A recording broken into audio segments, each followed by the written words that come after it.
I'm David Trimble with the Religious Freedom Institute. We're here this morning at the International Religious Freedom Summit in Washington, D.C. with former Congressman Frank Wolf. Frank, welcome today. Thank you, David. Glad to be with you. Well, good to see you as always. And, I know that religious freedom, international religious freedom, and domestic issues as well related to religious freedom have been important to you throughout your career. Well, they have, and I think we're going through a very difficult time. If you look at the Pew Survey, better than 80% of the world live in a religiously repressive nation. And even domestically, we're having some problems. You may remember the statement that Cardinal George made. He was the cardinal out in Chicago. He said, "I expect to die in my bed." He said, "My successor will die in prison, and his successor will die a martyr in the public square." Now, is that alarmist? I don't know. But we're going through difficult times worldwide, China, all over the world, but even here in the United States. So that's why, to put a plug in for RFI, that's why I'm glad you guys are really doing what you're doing. I've been very appreciative. I appreciate what you have done, what Tom Farr has done.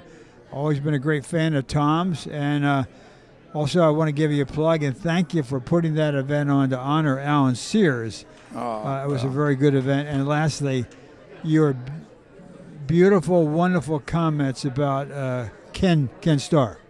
Yeah. That was very good. Well, it was great to have you at that annual dinner event, Frank. So glad you could be there. And always glad to see you here at a global summit that's addressing the issues worldwide on religious freedom. Let's go back a few years, Frank. Back to 1993 when the Religious Freedom Restoration Act passed with only 3 dissenting votes in the House and the Senate combined. And then a few years later, an act that you sponsored, the International Religious Freedom Act of 1998, which has more than any other statute shaped U.S. thinking about religious freedom worldwide. And that, too, was really a bipartisan bill. It was a bipartisan bill, absolutely. It was totally in those days, there was a lot of bipartisanship. Actually, my best friend in Congress was a Democratic member, Congressman Tony Hall. But, yeah, that was a total bipartisan effort. Those days are not with us today. Hopefully they can come back. Frank, what would you say might be the cause why just 3 decades ago, the parties weren't as dissentious and they were willing to come together on such a fundamental issue for the common good of all people like religious freedom just in the 90s, the late 90s, and yet today it seems like it's very difficult even to get around the table and discuss the importance of religion and religious freedom in American culture and others around the world. What would you say might be at least a cause contributing to that? Well, that's a long. Politics. You have lunch, Well, politics is downstream from culture. Yeah. But culture is downstream from the church, and quite frankly, the church is failing. We're not having people like Chuck Colson and Father Newhouse and Don Argue, who used to be head of the National Association of Evangelicals, and they seem to be going. It used to be there was a group out in Chicago, either in maybe Wheaton, I'm not sure where. Their job was to have every November to have in every church and synagogue a religious freedom Sunday where they would have somebody from Southern Sudan, somebody from China to talk about it. Those days are all gone, and so I think fundamentally the church is really failing. Really, we don't have any Colsons left. We don't have any Father Newhouses left. We don't have any Don Argue. They're out there, but there's not that involvement that used to be. Secondly, members used to travel more together. One reason I got interested in this is because Tony Hall and Chris Smith and I went to Romania. We used to travel together. I think if there's one thing that you can do, and RFI could do this, not to put a burden on you, could probably do it almost as well as any group. If you would focus on the freshman members of Congress, House and Senate, and ask them all to take a trip together, one Republican and one Democrat. Go to Pakistan, look at the situation for the Ahmadis. Go to China, go to Nigeria where the church is being persecuted. But travel together, one Republican, one Democrat, fly off, maybe stay in a tukul, eat with the people, pray with the people, and come back. You could develop members of Congress who are really passionate about this issue. You can't get passionate with this issue if you just read a briefing paper or some. They got to see it, feel it, touch it, and taste it. You've been to Northern Iraq. You could talk about Northern Iraq, but now you have been there. You know more biblical activity took place in Iraq than any other country of the world other than Israel. But you probably went to Nahum's tomb. You've seen it. Babylon. But if you just read about it, so I would urge every group here to ask every freshman member, Republican and Democrat, to take a trip and travel together. Secondly, every congressional office should be asked to adopt a prisoner of conscience, whether it be in Cuba, what's taking place to the Catholic Church, in Nicaragua, what's taking place to the Catholic Church, in China, and whatever. Because by adopting a prisoner of conscience, you then want to learn about that country and where they're from. And I guess the model, I'm pleased that Chairman McCall was there. He's a good guy. I guess the guy that I think could replicate that as much is Congressman Chris Smith. Congressman Chris Smith and I were freshmen together. He is literally one of the greatest members of Congress I've ever served with. You can make little Chris Smith by approaching all the new members, every member, liberal, conservative, moderate, Republican, Democrat, ask them to take a trip. And if they take a trip together, and they're not going to the Paris Air Show, they're not going to get criticized. To go to Nigeria and go to the Kaduna State, you're going to get no.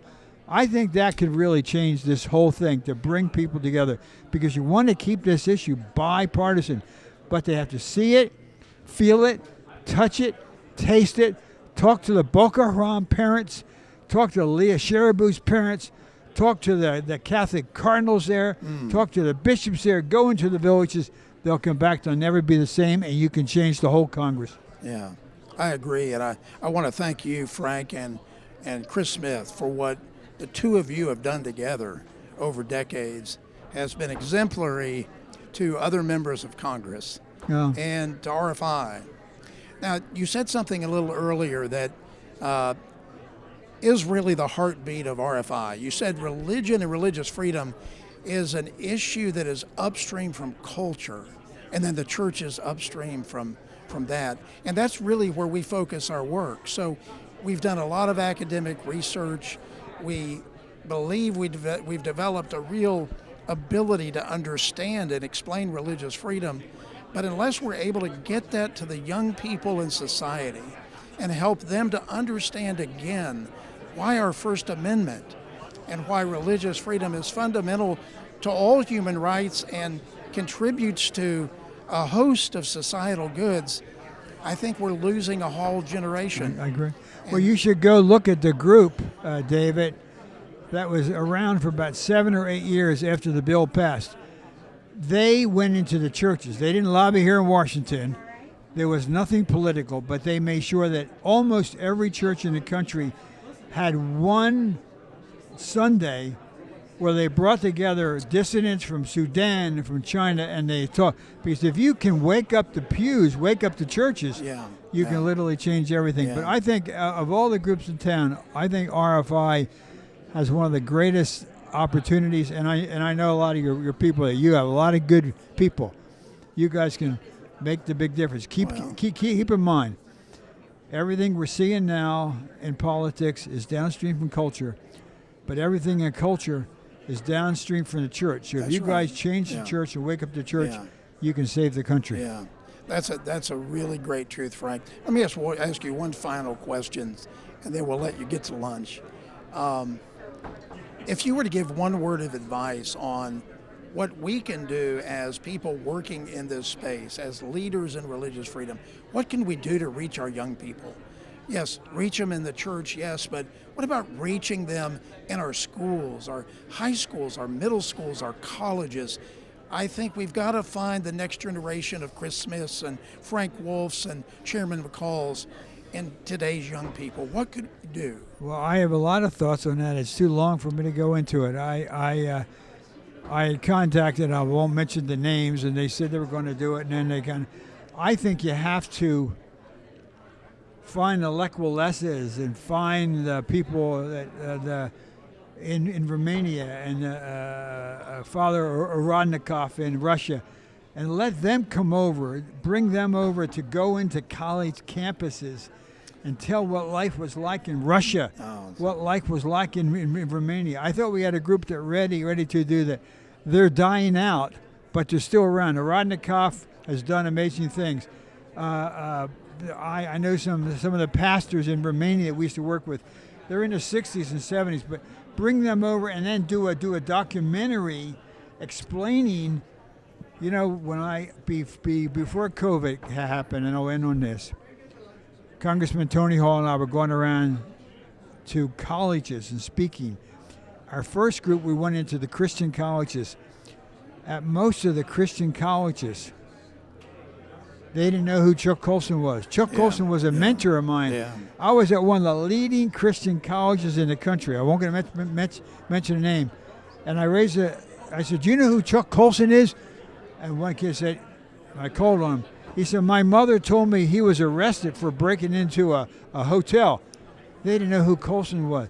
Teach people about Colson and Newhouse, but we want these young kids on the college campuses. So I think find the top 10.